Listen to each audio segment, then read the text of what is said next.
Good morning, everyone. Thank you for joining us. My name is Matt Nosenchuk, and I'm the Associate Director for Public Engagement at the White House and the White House Liaison to the American Jewish Community. So on behalf of myself and my colleague, who many of you already know because of the incredible work that she does, Maria Town, I want to extend all of you a warm welcome to the Eisenhower Executive Office Building. And that welcome also is extended to everyone who is joining us this morning as well via a live stream. So, note about Maria, you're here in the White House, and I just have to say that she's done incredible work during her tenure here to make the White House more accessible in all kinds of ways. Really unprecedented work that she's done. Well deserved. And I can say I have a personal connection to that because when I was a young lawyer in Washington, working at a law firm, I had been doing a lot of pro bono ADA work because I had worked on ADA issues when I was at the ACLU.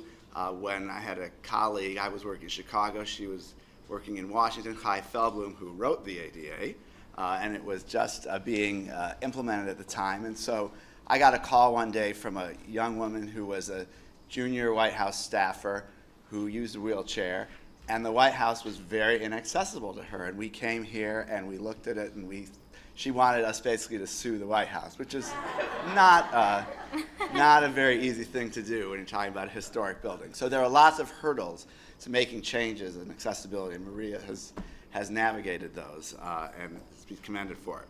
So in this position that I hold now, I have the opportunity to engage with a wide variety of organizations in the community.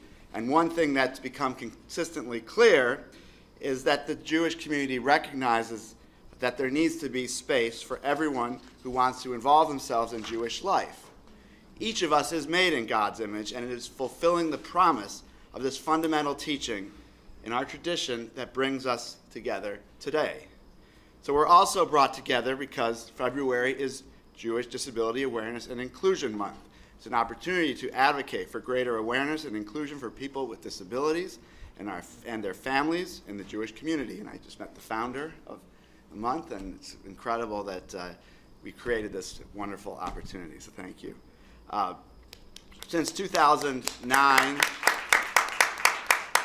this month has been acknowledged in many forums, in synagogues and communal institutions, and in an advocacy day on Capitol Hill. And I know many of you were there and heard Maria. And today, we are glad that the White House is joining an increasing number of advocates who are standing up for a more inclusive, truly inclusive community. So I know that a lot of organizations that are represented in this room have made important steps towards accessibility and inclusion in Jewish communal spaces, and each of our panelists has done incredible work, holding our community and ourselves as individuals to the commitment we have as Jews and as human beings to provide accessible and inclusive spaces to those with disabilities. But I want to be clear, we're not only having this conversation to talk about the work that we've done, because we all know that we have a lot more work to do. So it's extremely important today that we focus a discussion on how we can build a community into which all feel welcome and are able to participate. And I hope that this event today can be the start of an important conversation and not the entirety of it. We don't convene people here in the White House just for the purpose of coming together. We bring advocates, experts, and stakeholders to the White House to provide, to use in this occasion to serve as a catalyst for further action. And we today are going to underscore our shared commitment that no person should feel alienated from the community as a result of their disability. And I want to challenge everyone listening to this, both in this room or online at whitehouse.gov, to think about what you can do after you leave here today to bring the ideas, lessons from this conversation back home. So I want to thank all of our panelists, who Maria will introduce, for the work that they've done in the Jewish community: Sheila Katz, Aaron Kaufman, Ruti Reagan, and Dr. John Weiner. I also want to give a shout out to Ari Neyman, who unfortunately was not able to make this event, but was really instrumental in helping us to put it together. And I want to thank Maria and our interns, Solomon Tarlin and Maddie Scher, for helping to plan and organize this entire event. Finally, I want to introduce Judith Heumann, the Special Advisor for international disability rights at the State Department. She's been on the front lines advocating in the disability community for many years, serving in the Clinton administration as the World Bank's first advisor on disability development, and then working in the District of Columbia before assuming her current position in the State Department. We're extremely fortunate to have you here today. So thank you, Judy.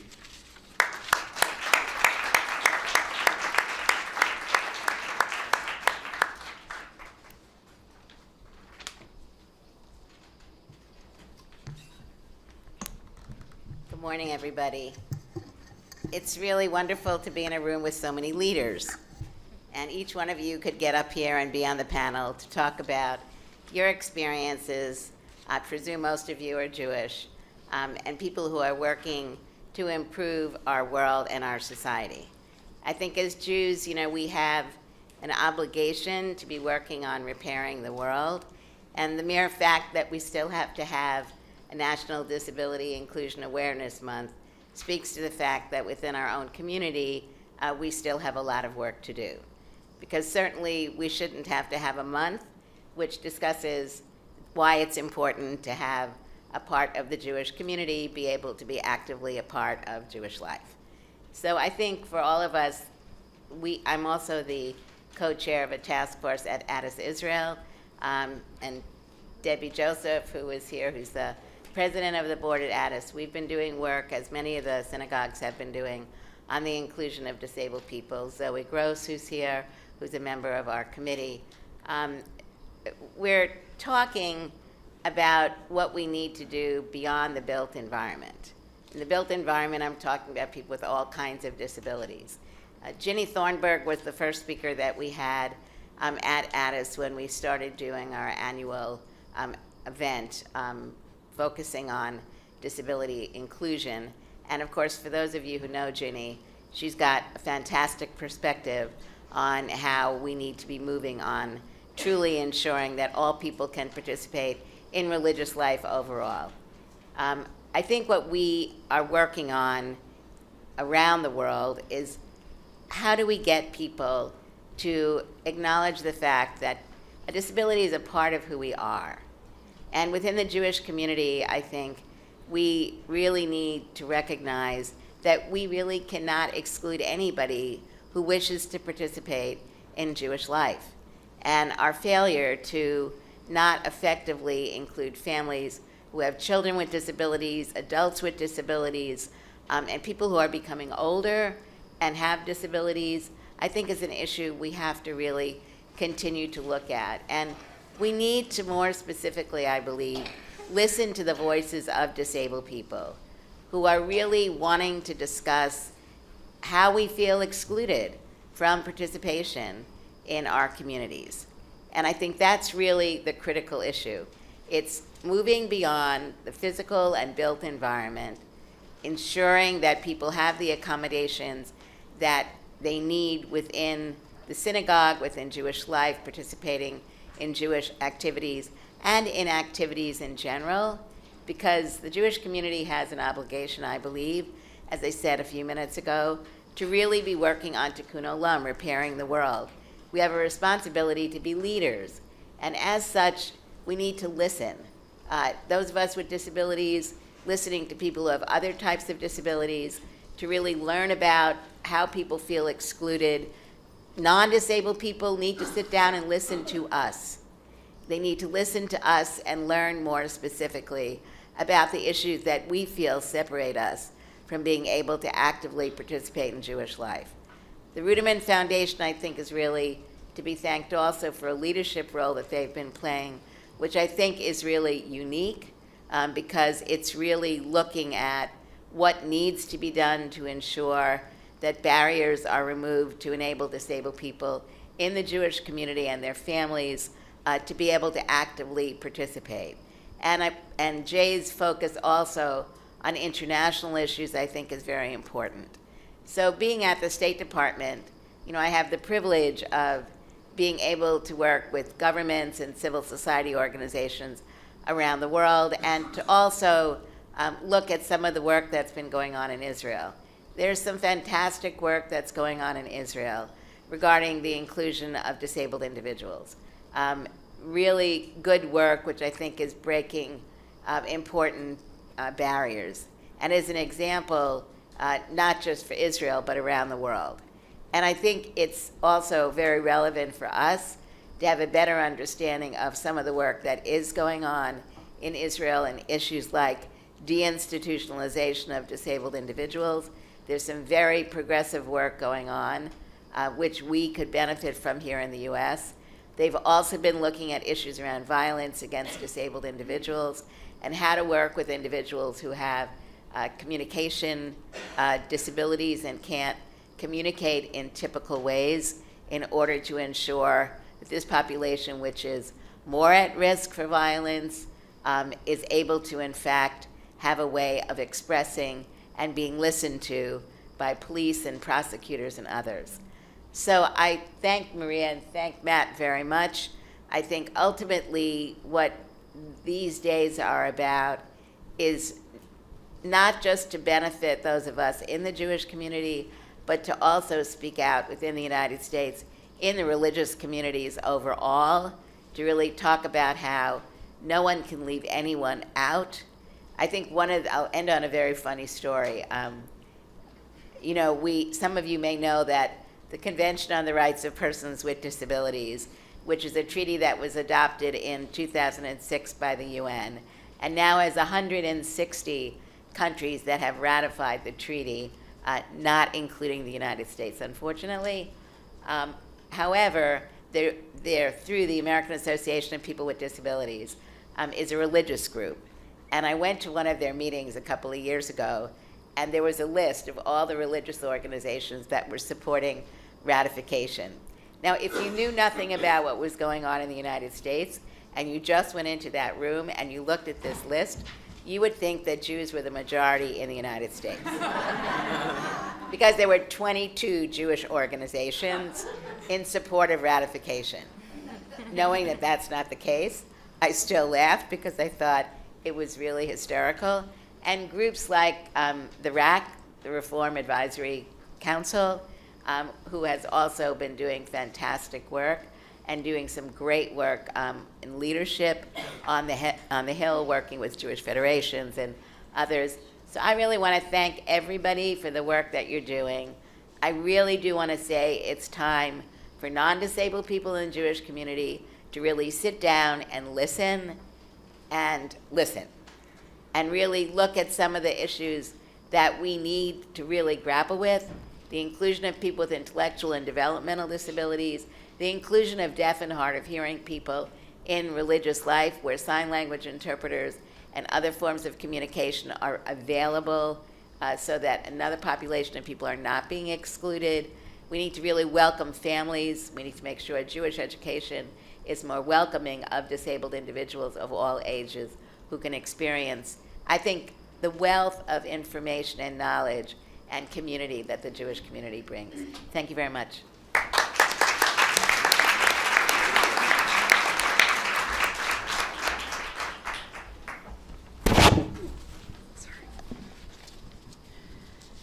Thank you, Judy, for those remarks, and thank you, Matt, for your wonderful welcome. I have the privilege of introducing our panel. I'll provide very brief introductions because you all have their bios. So first I'd like to introduce Aaron Kaufman. Aaron Kaufman recently joined the Jewish Federation's Washington, D.C. office as a senior legislative associate. He came there from the Arc of Maryland, where he worked with members of the Maryland General Assembly and Maryland Congressional Delegation on issues affecting Marylanders with disabilities. Welcome, Aaron.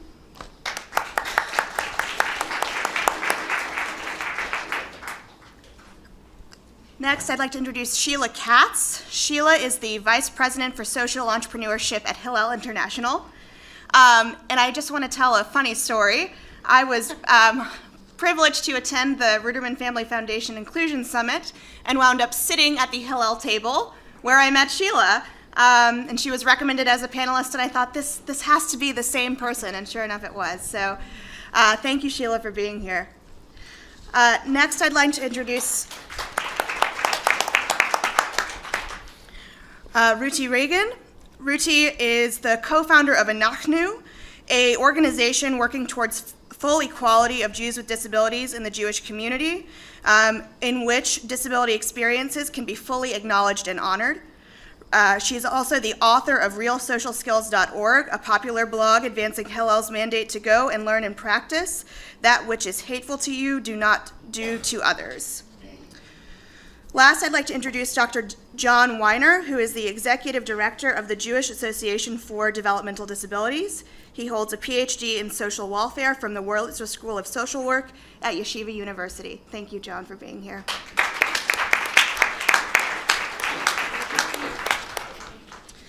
All right, and now to kick off our panel, I'm going to start with a big question and start with Aaron.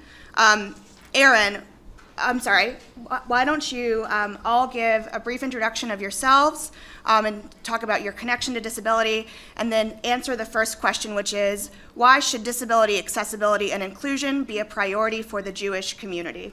Okay, so just to clarify, this is the time for my brief statement? Or? Yes. Okay, so thank you, Maria. Thank you very much. It's truly an honor to be here. My name is Aaron Kaufman. I have spent most of my life advocating on behalf of people with disabilities. My brother and I both have cerebral palsy. While I certainly wish I did not have a disability, my parents encouraged me from a young age to channel an unfortunate situation into something positive. I took their advice to heart and have been a disability advocate for as long as I can remember. I'm very happy to have just started working for the Jewish Federation of North America as their senior legislative associate on disability policy and Jewish poverty issues. I'm fortunate enough to work for a model employer where my opinion is valued and I'm included in all social events at the office. More people should follow JF&A's lead by hiring qualified individuals with disabilities to work at their organization. I also think it sends an important message that JF&A as a person with a disability handling their disability portfolio. In addition to encouraging full inclusion and physical accessibility into all aspects of Jewish life and workplace, JF&A supports accessible transportation, housing, supportive services, and respite care for caregivers. Just last week, on behalf of the Jewish Disability Network, JF&A, along with the Religious Action Center, convened the Jewish Disability Advocacy Day. More than 130 colleagues from around the country, including a number of self-advocates, joined us on Capitol Hill to lobby on these kinds of issues. I want to thank Maria Town for joining us at the event and sharing her wonderful insight, and thank Matt for moderating. While I recognize all the steps the Jewish communities have taken to become more inclusive and welcoming, there is a lot more that needs to be done. The Torah states that we are all created in the image of God. One must not put a stumbling block before the blind. The teachings are not adhered to often enough, in my view. I say this because too often I hear of someone with a disability not having a positive or welcoming experience at a synagogue, or not being admitted to a Jewish day school and adequately supported if admitted. Overall, however, we all should be proud of the advances our communities have made towards inclusion in recent years.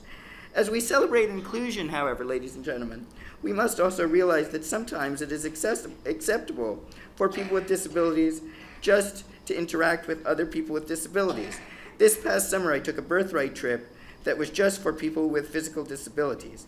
It was one of the most meaningful experiences of my life because for the first time I felt truly understood, in the sense that my friends and I were going through some of the same vexing challenges and awesome successes that I was. They understood what it was like to live life with a disability.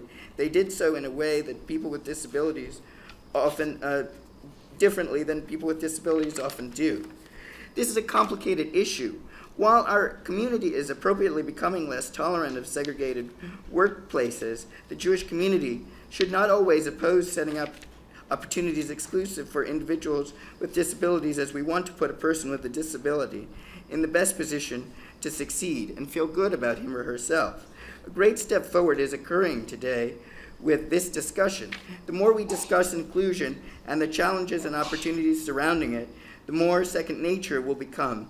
For inclusion to become truly commonplace, The government and private philanthropy must step forward to provide the money necessary to provide adequate support so that inclusive experiences are successful for all involved. The Ruderman Family Foundation is working in this space so successfully and must be commended, but other funders must join them. I want to close by saying I am fortunate enough to work for an employer who is a leader in the field of disability inclusion, and I want to commend the president and his team for convening the discussion today and once again express my gratitude for being invited. Thank you very much.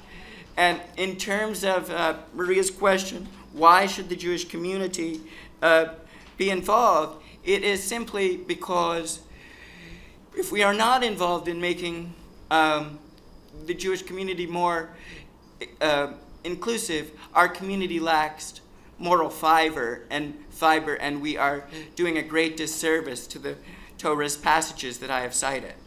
So, in my view, it's a gut check moment for who the Jewish community really is.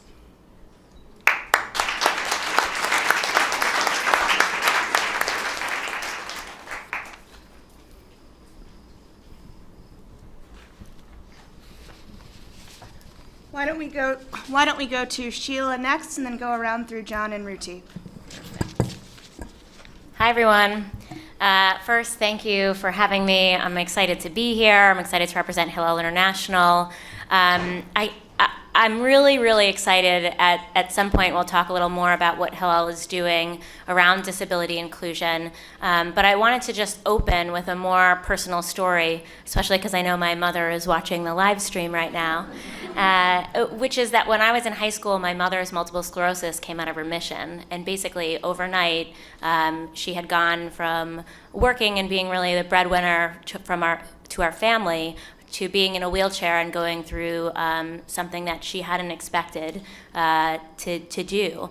And it was really eye-opening for me to begin to look at the world in a different way and to begin to notice things that I hadn't noticed before around inclusion.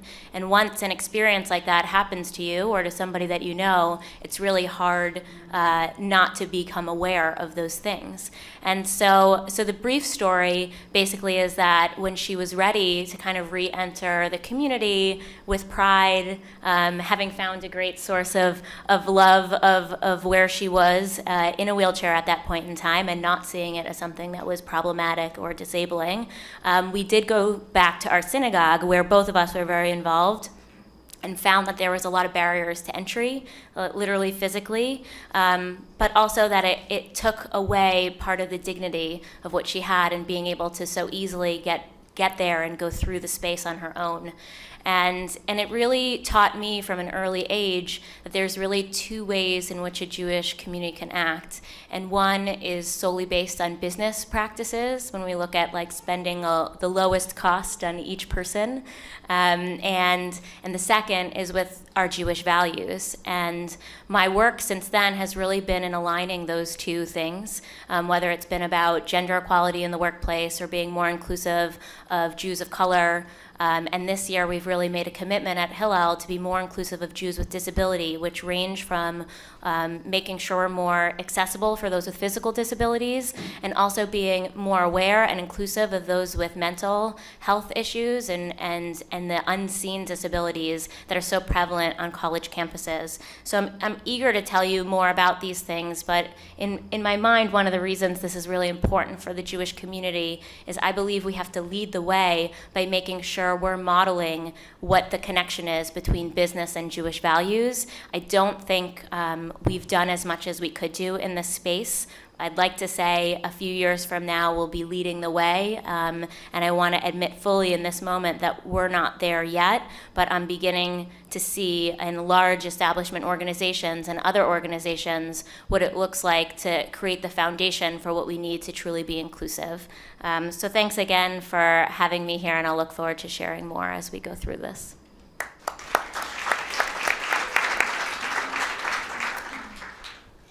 Good morning.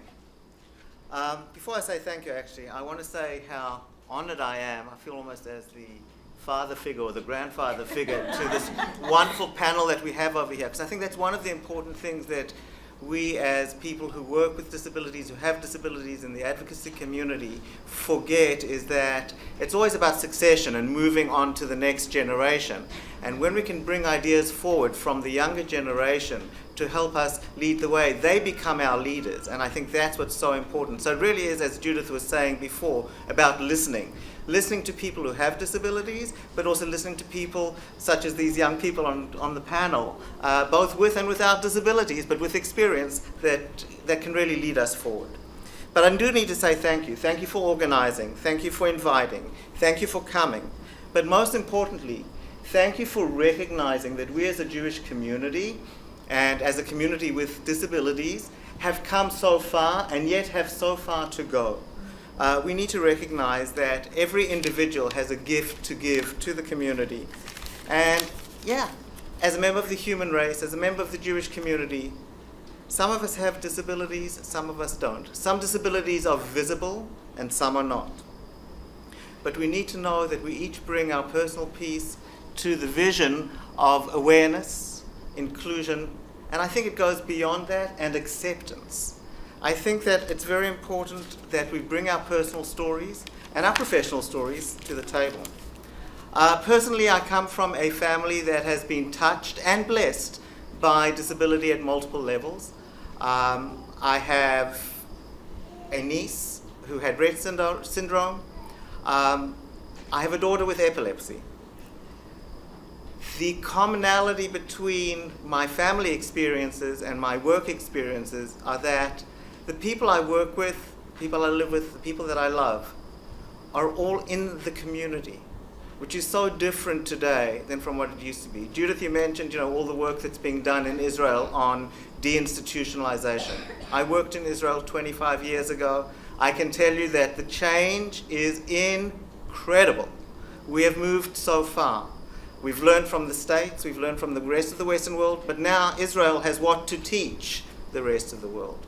It ties in with what Sheila said, what Maria asked about. Why do we need to involve the Jewish community? What does the Jewish community need to do in terms of involvement with the disability community?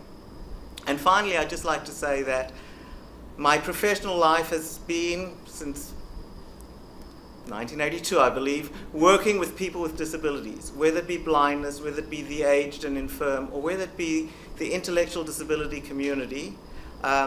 We've been working in order to make sure that people are included and accepted. I think one of the biggest difficulties for people with disabilities, in my case particularly with intellectual disabilities, as I represent JAD, Jewish Association for Developmental Disabilities up in Bergen County, is the issue of social inclusion. So the value that we give to people when we include them as part of ourselves. We can work towards employment. We can work towards living in the community. But that final barrier that we need to break, both in the larger community, the broader community, and the Jewish community, is how do we socially include people. And I want to just relate to one thing that you said, Erin, about us listening. And Judith's message to us to listen, your message to us that sometimes people with disabilities like to do things together and get a benefit from doing it together. We need to share that message with legislators. We need to be able to share that with policymakers so that there is space within policy without forgetting about the fact that we don't want to segregate people with disabilities, which is where the intent of policy comes from. There has to be space for including programs and possibilities for individuals to do things together as a group and not necessarily as part of a non-disabled group. So I'm looking forward to a great day. I'm looking forward to lots of discussion. And thank you again so much for inviting and including me.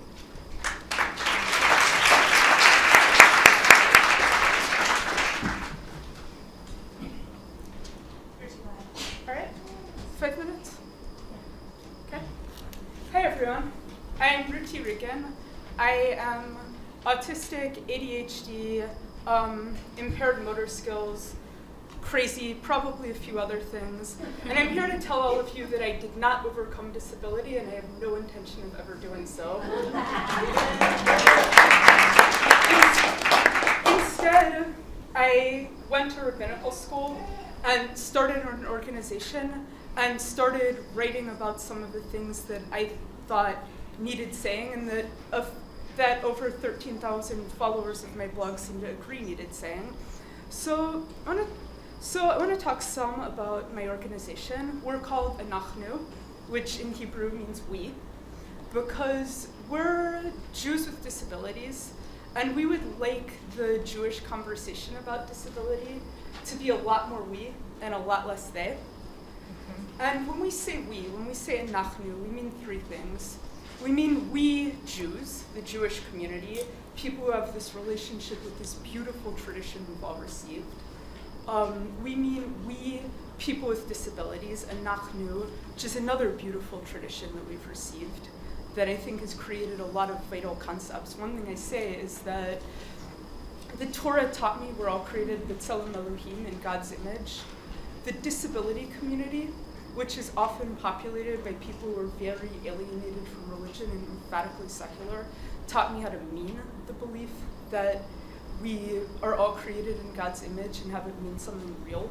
And really everyone, not just people who are welcome in this room, everyone.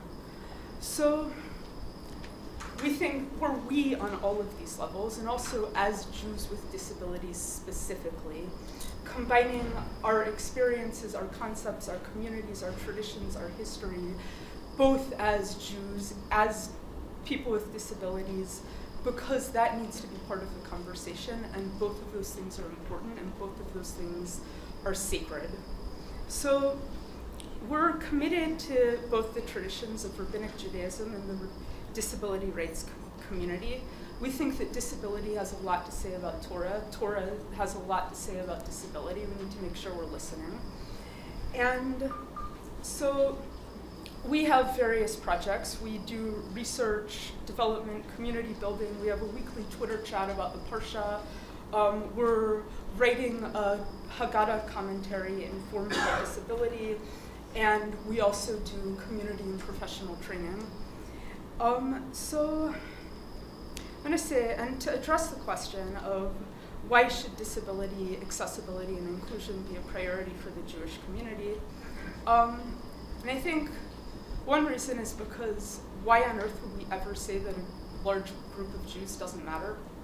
Like, if we think that a certain part of the community is disposable, of course we don't have to work on accessibility, but I don't think that anything in our tradition gives us any reason to think that such a thing would be permissible.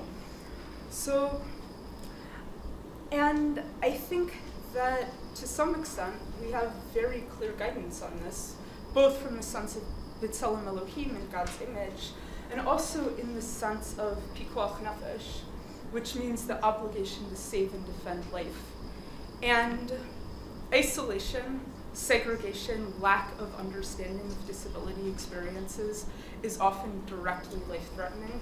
It can lead to people being denied necessary medical care. It can lead to people being separated from community and institutionalized and abused, and there being no witnesses who will be believed.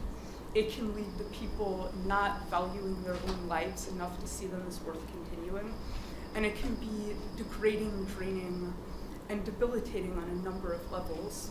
And since it's Jewish Disabilities Awareness and Inclusion Month, I want to say a word about awareness.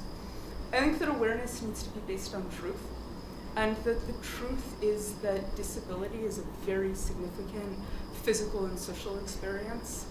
And sometimes awareness campaigns seem to me to be dedicated to denying that, and to saying, like, well, you know, we all have some sort of disability. Well, not really. Or that, you know, we're all the same, we all have strengths, we're like diverse, special. We're disabled, it's okay. We can tell the truth about this. And if we tell the truth, we can have a conversation that raises the kind of awareness we actually need, brings people into the community, and allows us to save lives. And, okay. And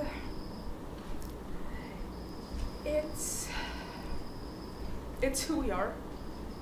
And I want to say part of awareness, and I think what's almost never part of the conversation, is that we would not be in this room if it was not for the efforts of many, many people with disabilities who have come before us, and I know that if Judy Heumann and other people of previous generations had not been disruptive protesters, there's no way I would have had access to rabbinic education. So thank you.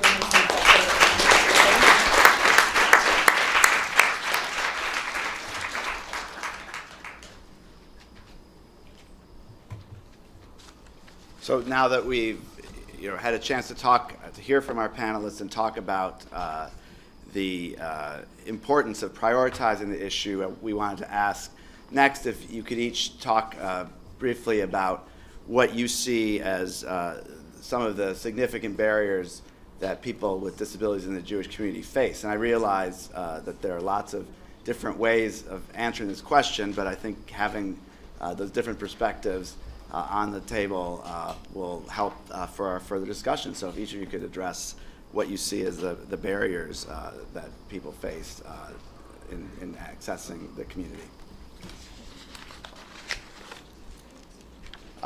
We can just, why don't we start with you, Dr. Ryan? Okay. Yeah. So I think that there are, as you say, multiple areas where there are barriers in the Jewish community. And Judith spoke, as did Sheila, a little bit about some of those physical barriers. But I think the barriers are really at the level that one of the things that both Ruti and Aaron spoke about and alluded to in terms of the issues of acceptance and awareness.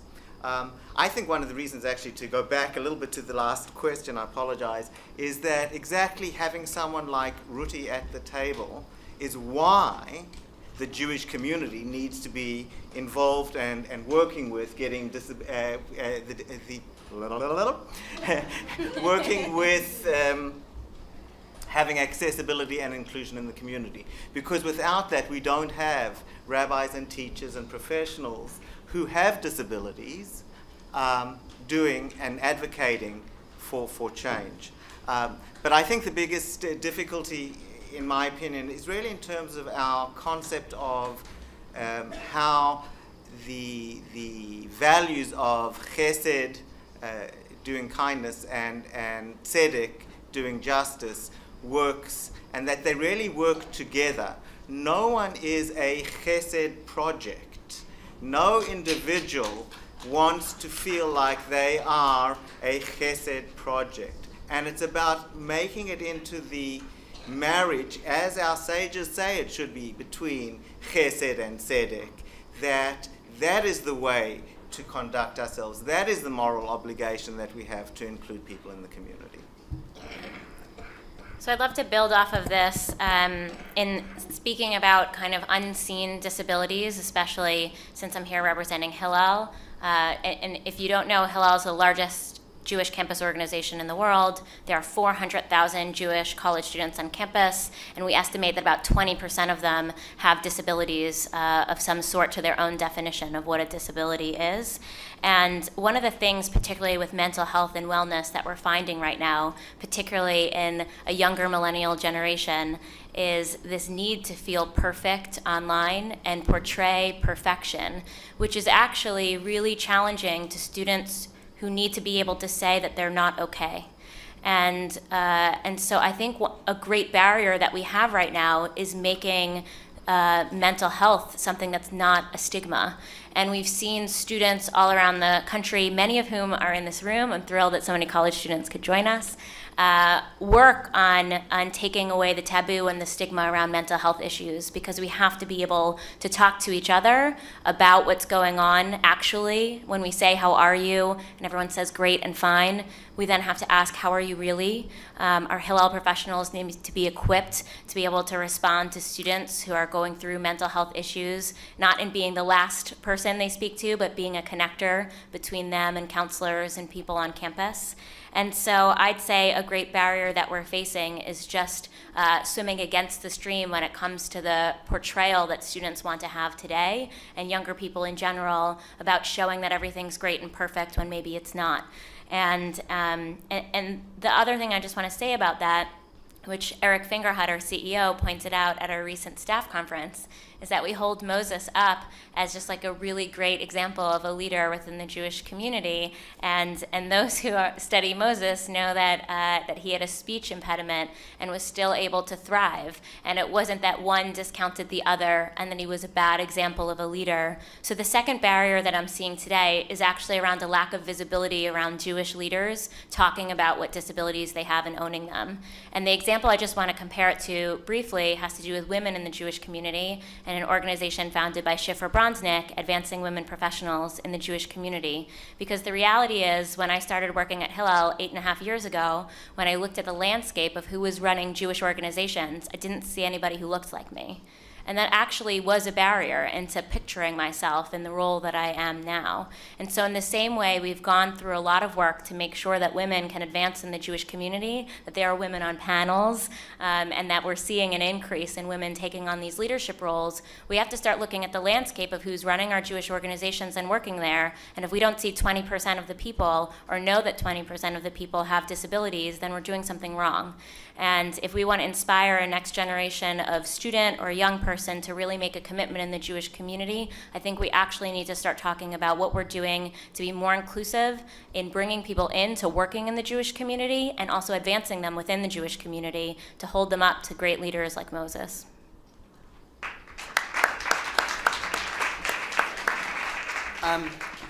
I think the biggest challenge for the disability community, and then another one too, is that too many people judge a book by its cover, which we're not supposed to do. And what I mean by that is my brother has cerebral palsy, as I stated, but he also has an intellectual disability. So he lives at a Jewish Foundation for Group Homes house, and Vivian Bass, the wonderful CEO, is in the audience. But I visited him one day, and some college students were visiting, and they were asking everybody about their jobs around the house, because every person has a job that they do. And one of the students said to me, "So what do you do here at the group home?" And I said, "Well, actually, I visit my brother as often as I can, but I'm a little bit busy with stat and bio, and like you, I go to the University of Maryland College Park." And so she looked very embarrassed, but I think, at least in my own experience, people see me and they automatically equate intellectual disability, and while that is certainly the case for some people with cerebral palsy, it's not the case for all. Additionally, I think another big barrier that the Jewish community needs to fight for, because it's the biggest issue in my view, as I stated in my speech, for people with disabilities, is employment, because it contributes so greatly to social isolation. And if you can't work, that contributes to the sense of otherness that people have about you. And I just want to briefly point out that we have a great resource in our community to tap into, the International Association of Jewish Vocational Services, and Jeannie Cohen's in the audience today. So we really need to take advantage of the resources that we have, because employment helps people judge people with disabilities better.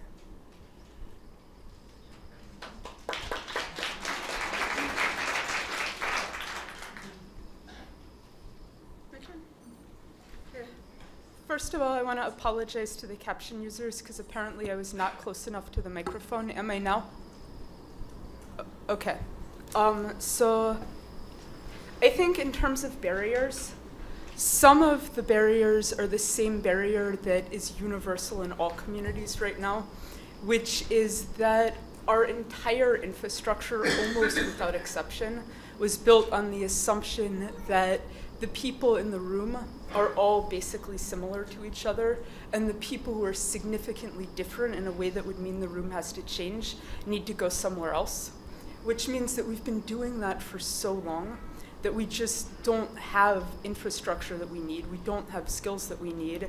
And I think there's an element of tshuva that we need to undo that and realize that things are broken. It didn't have to be that way. We've inherited a big problem, and that it's built into almost everything. And I think that we do have some Jewish-specific problems, which are partly that the system of halakha, of how we interpret Torah, how we teach Torah, is the same problem as every other system. And we really need to have people with disabilities involved in the halacha conversation. We need to do a lot of work to make sure it's taken into account. And I think we also have a problem of using special needs concepts when we really should be using disability concepts and Jewish concepts. So, just to give you an example, if I do this, I'm perceived one way, right? What if I do this?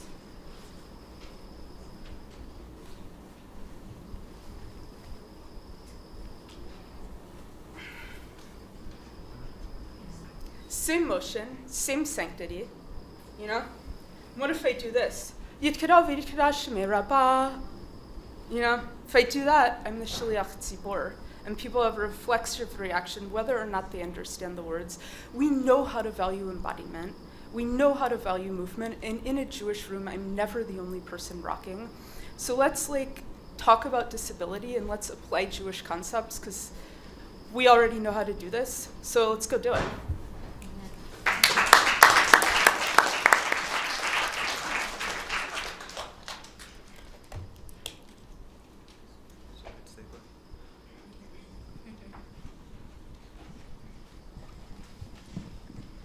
Thank you, everyone. As someone who is often quite wobbly, I'm always delighted to see references to wobbling and movement being exalted. So thank you, Ruti. For our second question, I want to start with Sheila and then move through this way. What can large Jewish organizations do to improve disability, accessibility, and inclusion within the Jewish community? Great. So I happen to work for a large Jewish organization, so this is a perfect question. First, I just want to share, it's funny, I'm wearing this bracelet from Hillel right now that says every and enduring, and our vision is that every Jewish student will make an enduring commitment to Jewish life. And we could talk about the latter half another day, but the first half, the word every is very, very important, that the goal is to be able to reach every single Jewish student on campus, and not just those that happen to show up and those that find space accessible, etc. And so first, I think we need to make public statements and commitments towards being inclusive, and to define what that means and what that looks like. But more importantly, when Hillel kind of started on this journey less than a year ago of talking about disability inclusion, we had to really admit that we didn't know what we didn't know. And I don't want to sit up here pretending like in that moment we had all the information, because we definitely didn't. And I actually think the greatest movement forward that we could have made was admitting that. And we were lucky enough to find great partners in the Ruderman Family Foundation when we were talking about potentially working together on a large grant and a large partnership. We said we didn't want to cover up that we weren't as informed as we needed to be. And we were looking for donors and partners that could also help us figure out how to know all those things that we felt that we didn't. And so I actually think Jewish organizations at a first step shouldn't start talking about everything that they think they're experts in when it comes to this. I think we need to be partnering with experts. We need to be making sure that we're working with rabbis and educators who have disabilities, who are experts in the disability inclusion space, and we need to be doing a lot of listening before we do a lot of action. And so the last thing I'll just equate it to, something I'm proud of with Hillel and in the Jewish community, is I'd say about 10 years ago we were going through something similar with being inclusive to LGBTQ individuals, LGBTQ students on campus. And there was a moment where Hillel had to say out loud, okay, we want to be more inclusive here, and we don't really know where to start. And we had a task force with a lot of our professionals who are openly gay or going through a transgender process, who helped create resources for our field, who helped train our staff, who helped get that content into the hands of all of our professionals and to all of our students. And then we did a lot around visibility to make sure people knew that whatever stigma they might have around Jewish institutions and LGBTQ issues, that Hillel was going to be a space where we valued valued students regardless of their sexual orientation and or gender identity or expression. And so I think we're in a moment right now where we are noticing students on campus who want to be more included. We want to be able to include them, and we're looking for partners and help along the way to make sure we're being honest in what we're good at in reaching Jewish students and knowing those strategies, but also working with experts like many of you in the room. So consider this an open invitation to be working and collaborating with us as we go on this journey.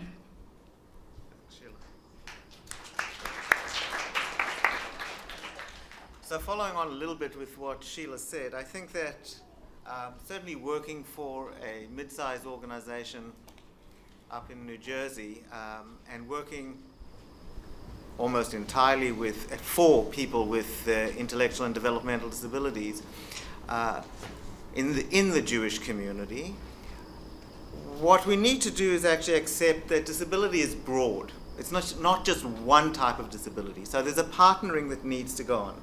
Disability is broad and it's big. That's the first thing I think that organizations need to do.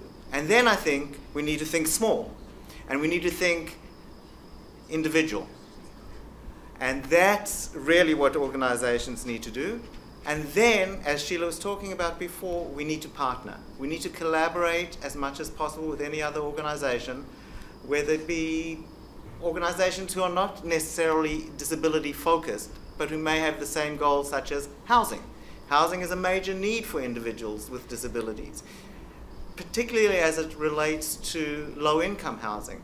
Individuals with disabilities tend to be in the low end, as we've heard earlier, about problems with vocational opportunities and work, and hence tend to be at the low end of the income spectrum. So I think those are things that we need to do. It's think big, but then think small. Think about the individual.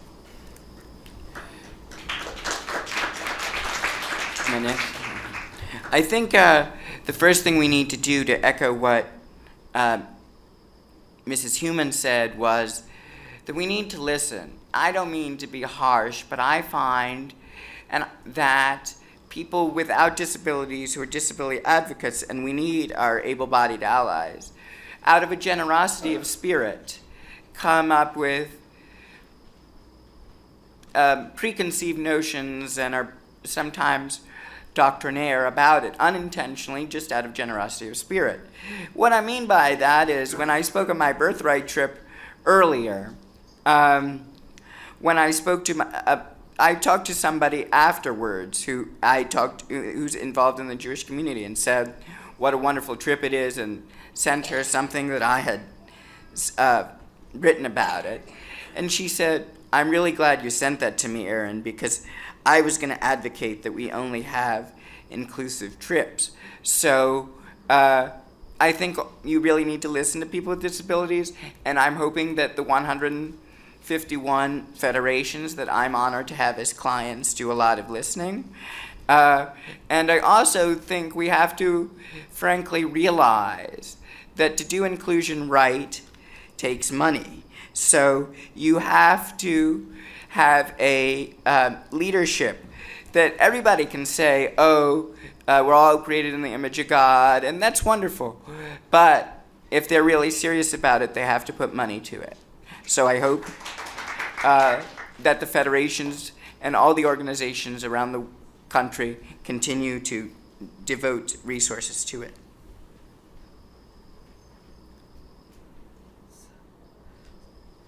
I think the most important thing is don't wait to be ready, because none of us are ready, and the only way to get ready is by building the infrastructure we need and don't have. So wherever you are, start there and commit. And I think one thing that's important to be aware of that's a little counterintuitive is when you start being inclusive, when you move away from the segregation institutional special education model, the failures get really, really visible. You see that things are not succeeding, and it can make it look like, well, this model doesn't work. But actually what it means is when things go wrong, there are witnesses who are people with power who can see what's happening, and I think we need to be aware that it shouldn't undermine our commitment, it should enhance it. And again, I agree that if you want accessibility, you have to budget for it, because any expense that isn't budgeted for will always seem insurmountable. And often it's not a matter of resources so much as planning. And I think another thing is that hire people with disabilities, including people with severe disabilities and very significant support needs, and follow best practices for customized employment and for supported employment rather than sheltered workshops and similar separated models. And I think that's important for adults. It's also important for children. So the biggest thing in education right now is if we want kids to do something, we have to model it. And if we're saying you're equal, you're peers, you're included, we're inclusive here, and they never see people with similar disabilities treated as colleagues, we're not credible. And nobody's going to get treated as equal, and no one's going to feel equal. So for the sake of children and adults, I think that moving in that direction is really important and something that large organizations are particularly well situated to accomplish.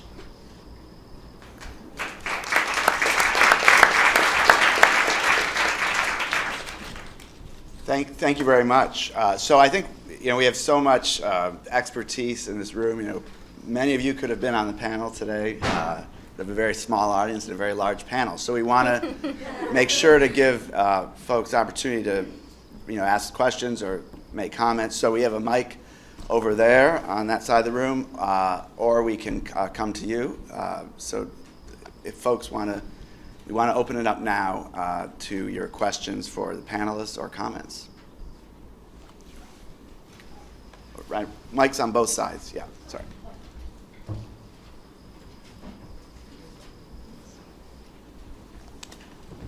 Hi, thank you. My name is Shelly Christensen. I'm from Minneapolis, Minnesota, and I want to thank all of you because you all offer different perspectives and different insights. And the beauty of that is that every single person for whom we've always patronized or we've always treated as the other is a unique individual with their own perspectives.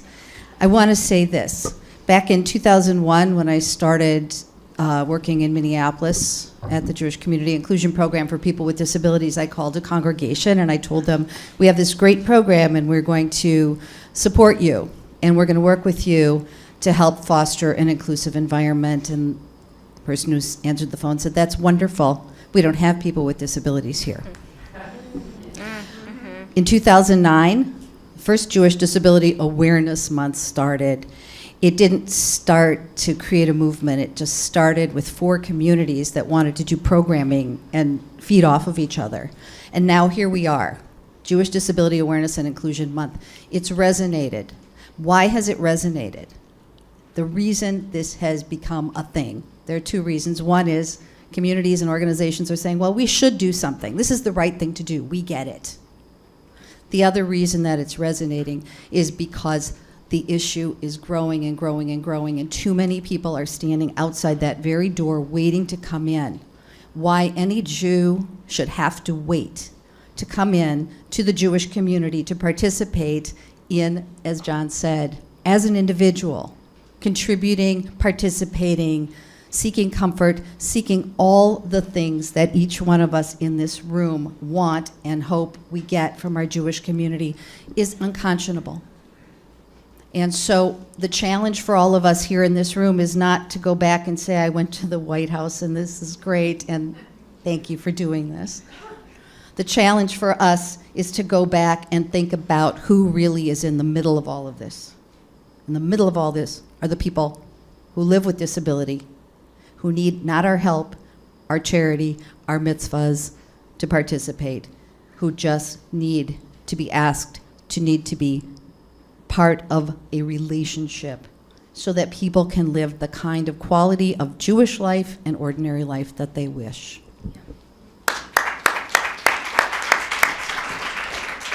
I'd like to just respond to that, if I could, real quick. I was just thinking, so I sit on the board of the Jewish Coalition Against Domestic Abuse, and we often are calling rabbis and working with them, talking about domestic abuse in the Jewish community, and hear this response, well, we're so lucky, it doesn't happen here, right, which is not true. And I still think we have a problem in being unaware of who's in our midst, who have disabilities, and to make sure that we're doing everything possible to be thoughtful about seeing things we might not see. I even hate saying the word see for a variety of reasons, but you know what I'm implying in this case, that we have to be thoughtful about making sure that we are aware of who is trying to get into a space, and not just make the space inclusive, but go to whoever those individuals are and build those relationships. It's not just about saying, we're over here, come to us. It's about us saying, we're going to meet you wherever you are on your Jewish journey, and we're going to move you forward in whatever way that looks like to you. And to me, it's two different things. For a lot of students with disabilities, which is who I'm working with, it is often having a community of people who are going through something similar, but more often we're finding that Jewish students with disabilities want to be included in everything else that Jewish students are doing. So if we're having an alternative break trip to Miami to rebuild homes, it's not just about then having a separate alternative break trip for students with disabilities. It's about doing everything possible to include students who have particular needs in the spaces that we are already in, and making sure they feel welcomed and a part of the community, and that their stories are celebrated. So I just want to echo, I agree with what you're saying, and I think we have a responsibility not just to say, come to us, but to say, we're going to meet you wherever you are. Respond to that? Aaron. Okay. I just really briefly, I just first want to thank Shelly, because we wouldn't be here without her. But also, I want to piggyback on something that she said, in that I see that I spoke to a Hazan before we started, but the tone that is set in a synagogue is set by the rabbi and the other clergy. For example, I know of a particular synagogue where the bar mitzvah boy could not have his bar mitzvah on a bima because the bima was not accessible. Eventually, the synagogue got around to making it accessible, but it was 7 years later. In contrast, I know another synagogue that has a beautiful lift. So it's all about the priorities of the rabbi and the board.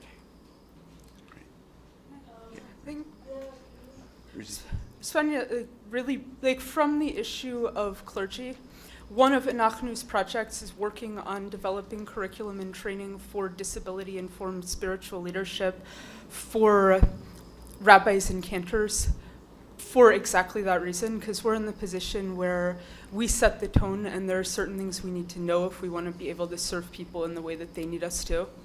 So. Did you want to say something? Sure. I just want to request from my fellow panelists, if we can defer with our responses, because I think there's so many valuable questions that we need to hear, Yeah. and then maybe at That's the what end. that's what I was going to say. So before I take the next question, I just want to acknowledge Chai Feldblum, EEOC Commissioner, in the back of the room. Chai already gave you a shout out at the beginning. As you know, she's done incredible work for decades to repair the world for people with disabilities in so many ways. And is a voracious tweeter, yes. Yes. Oh, the hashtag. What? You're right. Anyone who's the hashtag is? JDAIM16. All right. So why don't we take, why don't we take two questions from each, and then we'll, those of you who want to answer on the panel can answer, but not everyone should feel obligated because we have so many questions. So we'll take why don't the two of you ask your questions, and then we'll take two here, and then we'll answer. Go ahead. So I was confused who answers.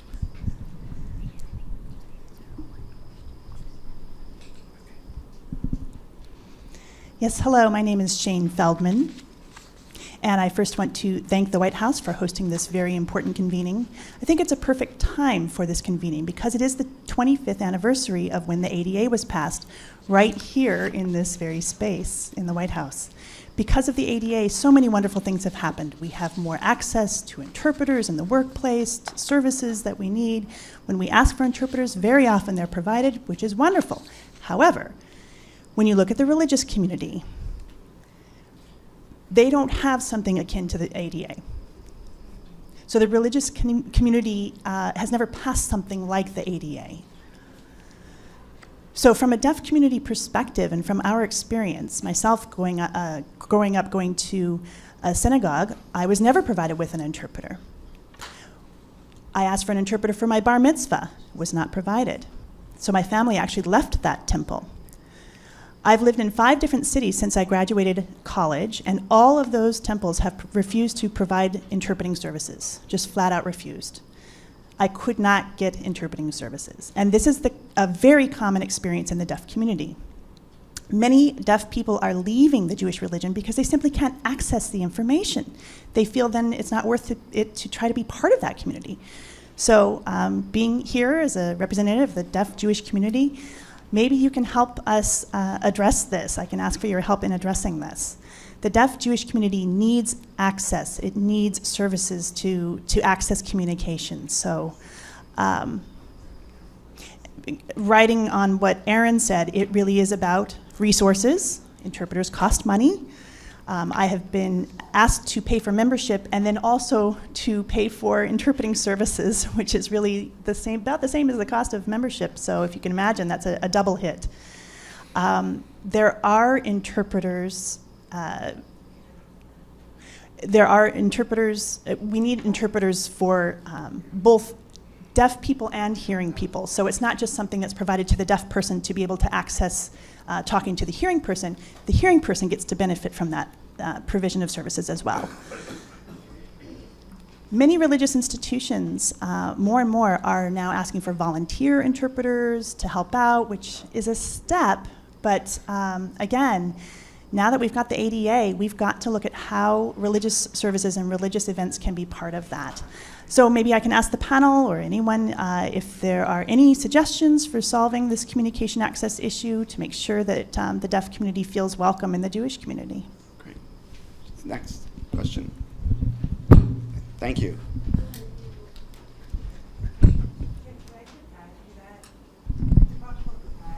Can I just add something to that Sure. last point?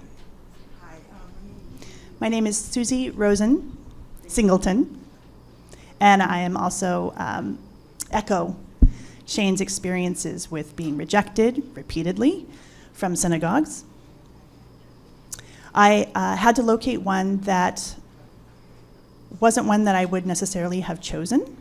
It wasn't exactly in line with my philosophy, but it was a larger synagogue. And so the point is that what Shane is saying about money, in Washington, D.C., we do have the PJLL, which will give a very small amount of funding. And so that might allow somebody to go maybe once a year to services. And so, that of course isn't fair or equal access. So just as Shane said, there are a few options out there, but it's just not an equitable situation. We're just not receiving equal access.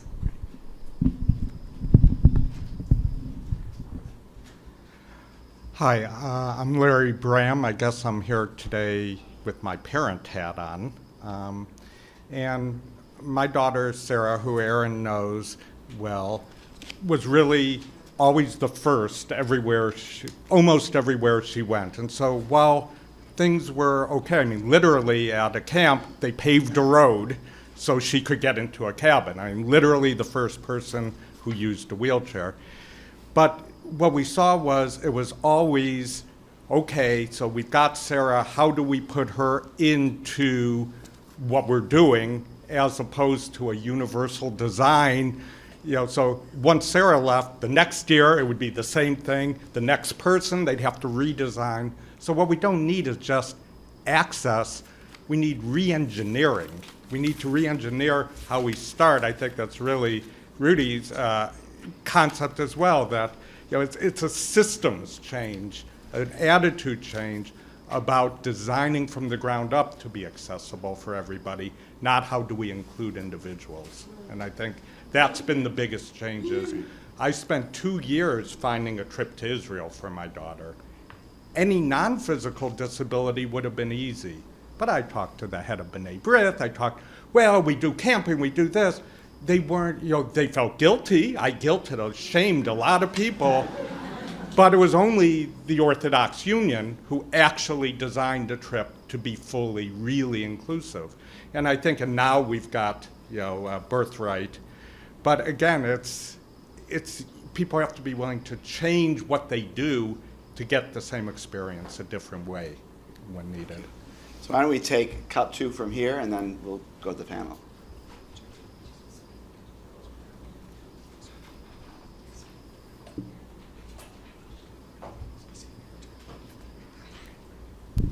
Good morning. My name is Lauren Tuckman. I am a rabbinical student at JTS, and I'm blind. And I'm very, very honored to be here.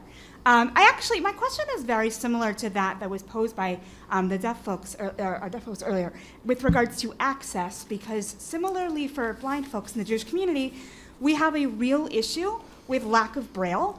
We have a real issue with lack of Cedarine being accessible. We have a real issue with lack of text being accessible. And so I guess I want to just say that as a thing that's very important to me to think about as someone who is really trying to advocate for that in my schooling and in what I'm doing. And I'm wondering what we can do, kind of like what Erin was talking about resource allocation. How do we allocate more resources? And again, I'm so thankful and honored to be here, and it's such an honor to be here. So thank you so much. Great, thank you.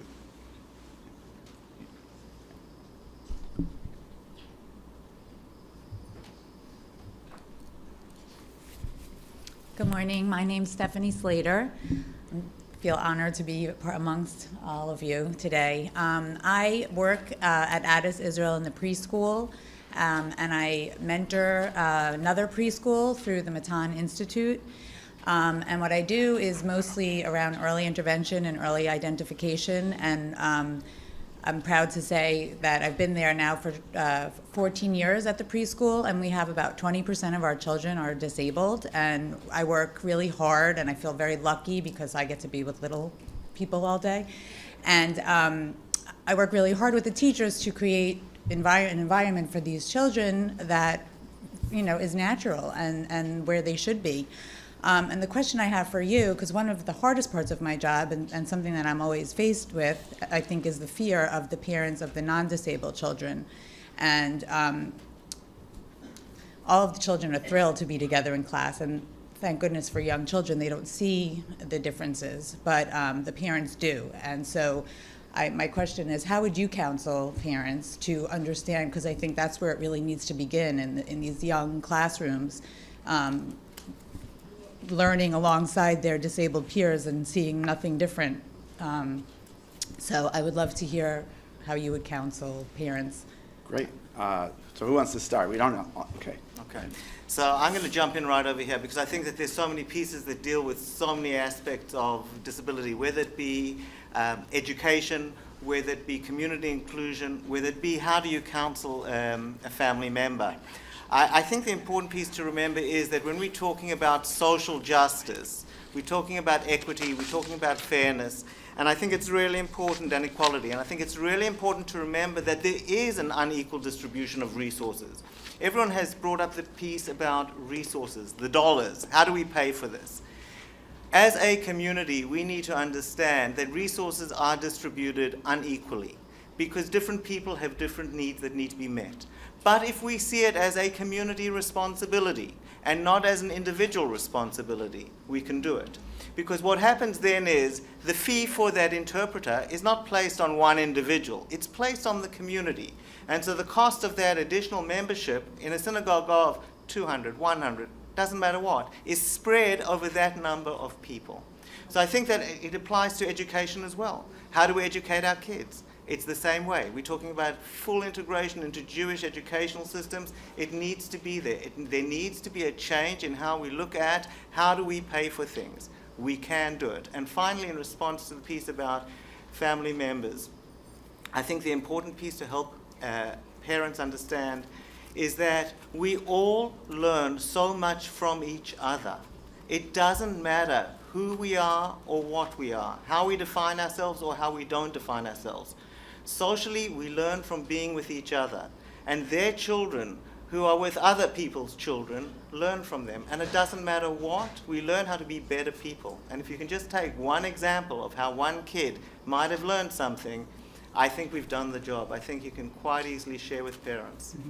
Thank you.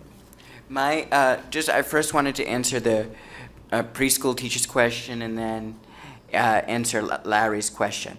I think the fact is, I understand the fear because it's not right, but if you haven't had a lot of exposure to people with disabilities, it is frightening the first time you see somebody with a G-tube or in a chair or different things like that. But I think what you can say is that, in your opinion, the children are not bothered by it, and you are raising mensches at Adas Israel, and part of that is teaching them to value all kinds of people. The last thing I'll say about this one is, I think part of that comes from the fact that too many parents, when they have kids who are able-bodied and they have a question about people with disabilities, shh, don't ask that, which contributes to the mystery.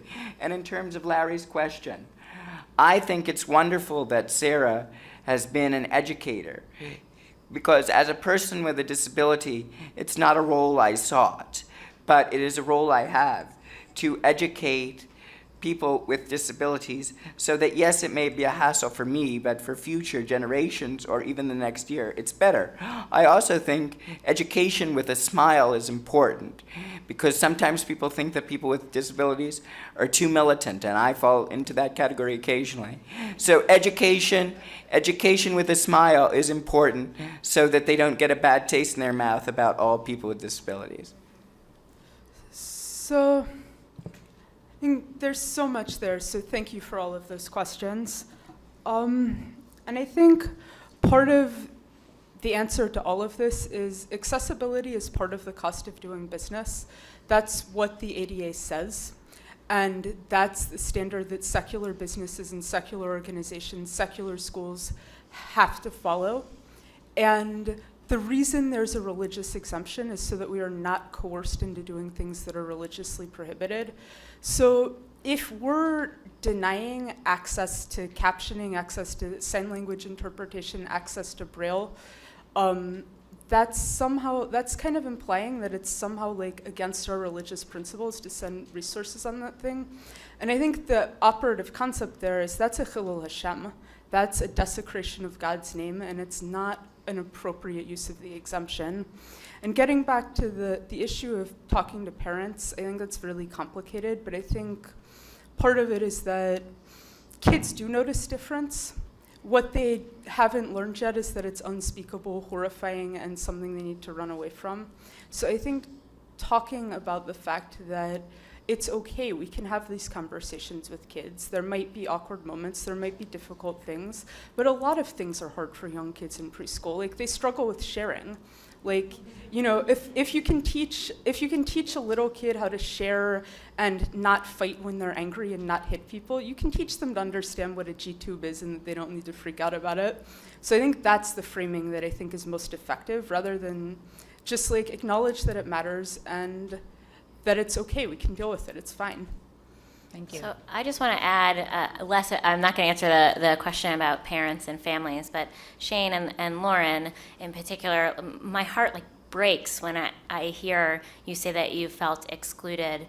And I don't know what the ratio is to how many positive experiences you need to have in the Jewish community in order to make something like that not push you away.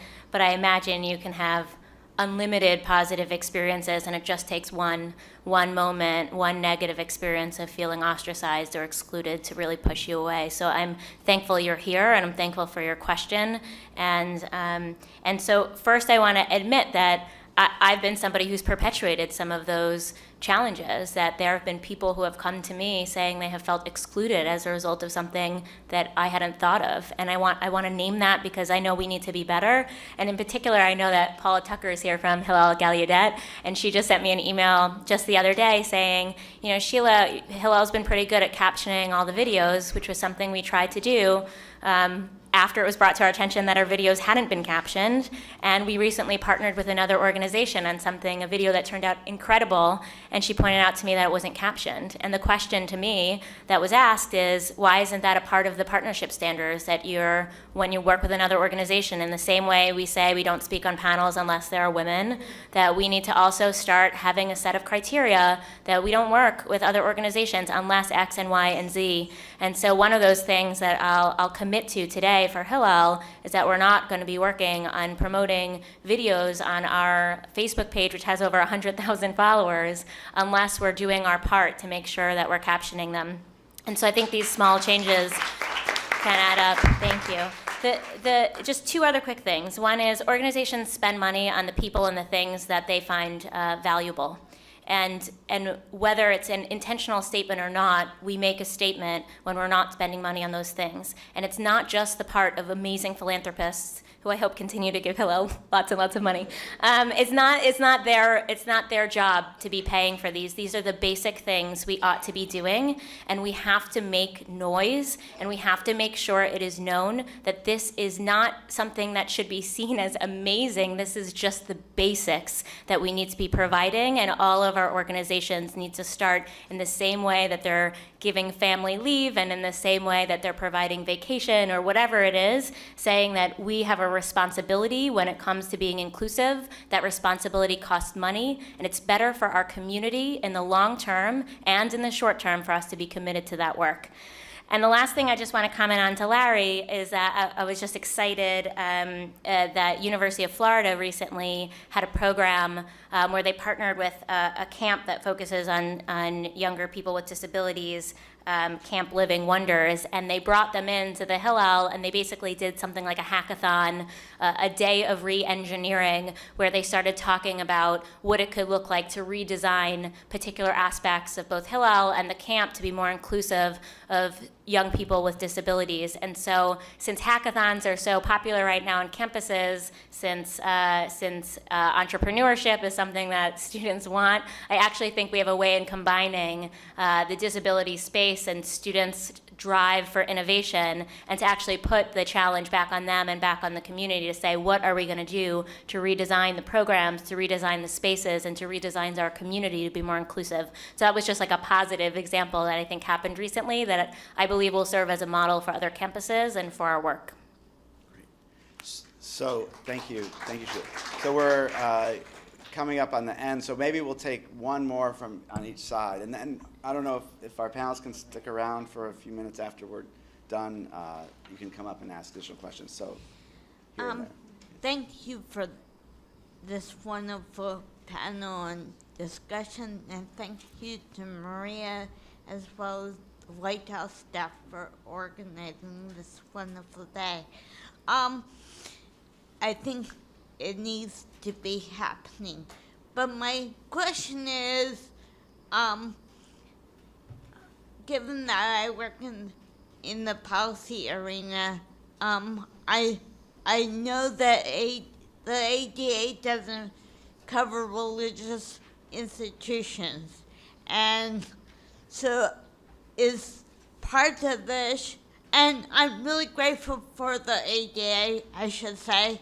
I believe that the ADA has opened a lot of doors for me and my friends, but is that part of the issue about not feeling included, that the ADA isn't covering religious, I won't say institution because I don't like that word, but religious areas. Okay. And here. Hi, I'm Meredith Polsky. I'm here representing Matan. And I just wanted to make one point going back to what Ruti said earlier about employment.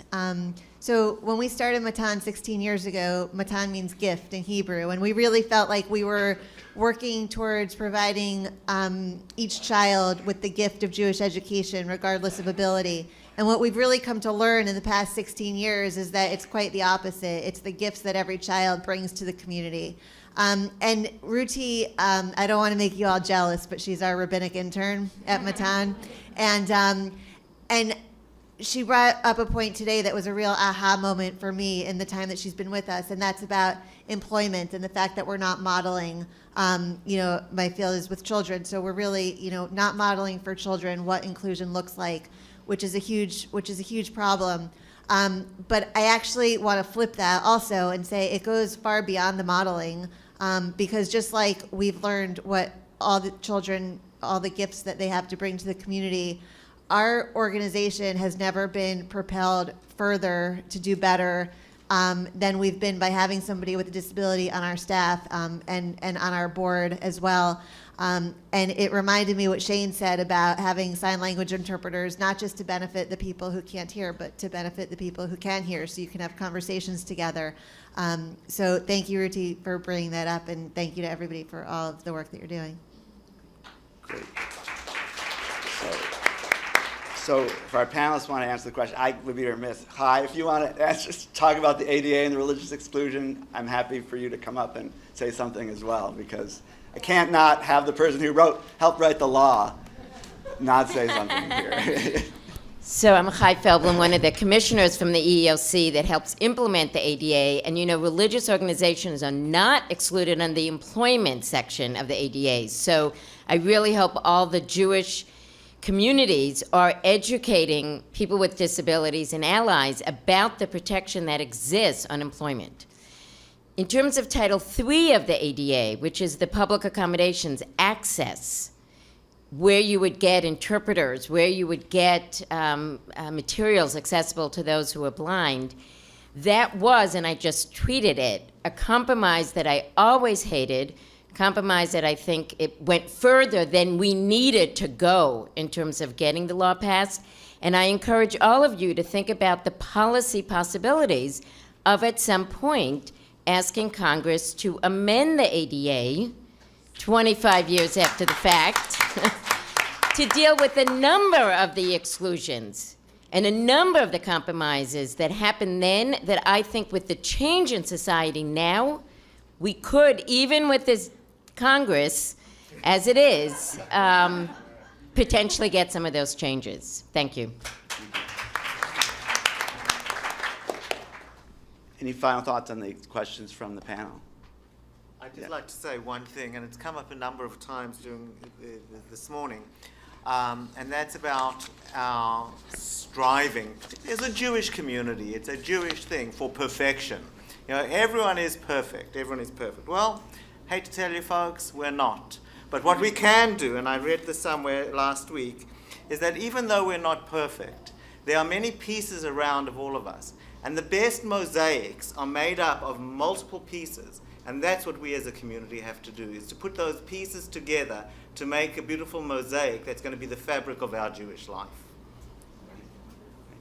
I'll just end by saying, from my perspective, inclusion is always evolving. And the more we do to include, the more work there is to do. And that should be seen as a great sign of success. And what I hope for, in the same way that I feel like Hillel is working to be as transparent as possible in this process to share what we're doing well, what we could be doing better. I'm hoping that other organizations follow that lead so that we could be working together, learning from each other, and continuously improving on who is feeling a part of the community and acknowledging that we're creating a platform for people to say that they don't feel included. And then if we create that platform, we have to respond. We have to put the finances behind it, we have to put the people behind it, and we have to make sure the experts are in place to be able to help us continue to improve and not take many steps backwards. So I look forward to being as transparent, as honest as I can be about the work we're doing at Hillel International with all our campuses, and look forward to learning with all of you in this room and partnering to make sure that we're doing this collectively as a community. Just one sentence, which is a rarity for me. I want to leave you with my favorite phrase, which is, nothing about us without us. People with disabilities should guide your work ahead.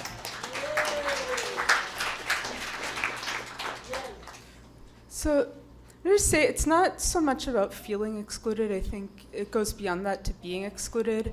If you can't get into the room, if you can't understand what's being said because there's no interpretation or captions, if you're explicitly kicked out of a program or not allowed to enroll in a program or not being given needed accommodations in a program, you're excluded no matter how you feel about that. And I think that's important. And the other thing is I think we have an obligation not only to people who want to participate, but also to people who do not.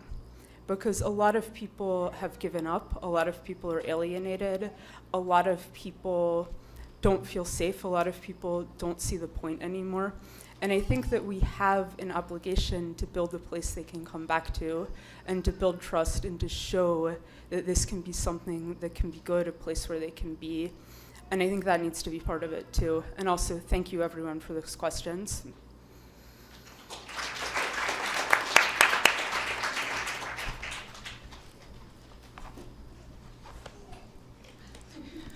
Thank you to our panelists for sharing their wisdom and experience with us today. Thanks to all of you for being present in this room. One of the major themes of today has been listening. The value of listening to people with disabilities and the value of not only listening, but listening to their experiences and then holding ourselves as a community accountable for creating inclusion. Matt started us out this morning saying that this conversation was more than just about saying you've been able to come to the White House. It was about creating a charge. And I hope that through this conversation, you all will go back to your communities, whether they are here in DC or in Minnesota, and continue to work with whatever organization or synagogue you're a part of to become more inclusive. I think one of the other major themes of the day is that inclusion and access require resources. It requires visibility to do it well. And we also heard a lot about what choices people have to make when inclusion isn't present. So again, I charge you all to go back home and to do more, to commit to inclusion no matter where you are, and to apply Jewish concepts, which as a Catholic I am not super familiar with, but to disability, and to apply what I'm going to call disability values into the Jewish tradition. So again, thank you all for being here. I hope you'll stay and ask our panelists questions if they can stay longer, and have a wonderful day. Thank you. We should get a picture of the panel. We should get a picture of the panel. Yeah, we should.